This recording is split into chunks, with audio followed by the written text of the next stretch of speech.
Hey guys, so today's video is going to be on, make sure that's all plugged in.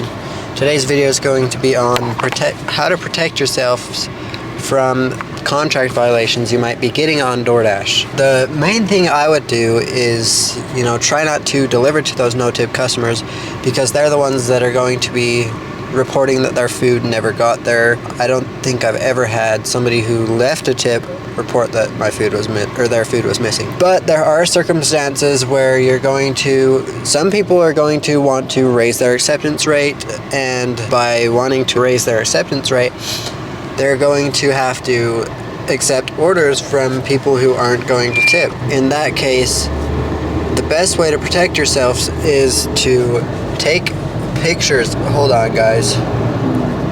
$3.50 for $3.50 for 5.5 miles. I'm going to decline that. There's going to be cases where the customer is going to have two ways to scam you. So the first way is they are going to put in their delivery instructions, leave at my door, but once you get to their door, they're going to come out and try to get the order from you before you take a picture. In that case, I just tell the customer, I have to take a picture, is that okay? And usually most customers are okay with it, and make sure you have proof.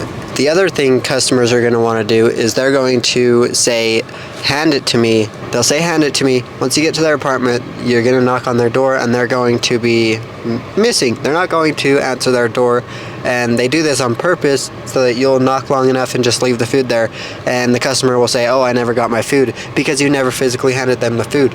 But what I do in that case, if they don't answer the door, I make sure I take a picture and send it through the DoorDash messaging app, or through the in-app messaging on DoorDash, so that so I have proof I dropped off to that person that said hand to me. You never should wait longer than you need to drop off those orders.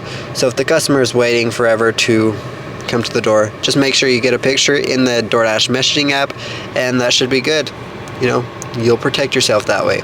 So those are the two ways that they scam you. Another tip I have is, if the apartment or room number, if it's at a hotel, if that number is close enough to the door where you can get it in the picture with the food, take a picture with that number in there, so that when DoorDash gets that report from the customer, they can go in and have definitive proof that you delivered to that door, and that customer is just a scammy customer. My wife was trying to get her acceptance rate up, and she delivered. So one of them she delivered in a hotel, and one of them she delivered at a house, but it was next to a street light. And as she was leaving, as she got to the street light, she looked back and saw the customer come out and get their food. Both of these customers, they reported their food missing, like never delivered. And my wife was like, dude, I made sure I took pictures, I did this or whatever. So and at the hotel, as she was walking away, she looked back and saw the person grab their food. What you want to do is leave a very detailed description when you're doing the appeal, because you will want to appeal those. Contract violations are inevitable if you're delivering to non-tip customers. So what you'll want to do in the appeal process is go in there, step-by-step detail.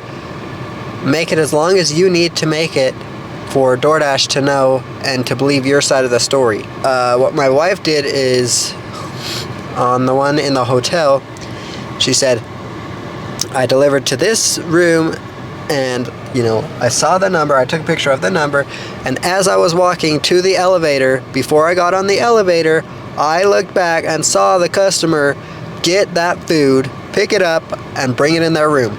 She was as descriptive as she could be, so that they could, believe her. And what do you know? The next day, both of those contract violations went away, because she was super descriptive in her appeal. You're not going to be able to always get rid of those contract violations, but if you're super descriptive and you take those pictures, that is the best way to have a possibility of getting those contract violations removed. And if you're not trying to raise your acceptance rate, just as much as you can, stay away from those non-tip customers, and you'll be okay. People won't report their food missing. That should be it for today's video, guys. Thank you so much for watching. Have a good one and drive safe out there, guys. Stay motivated.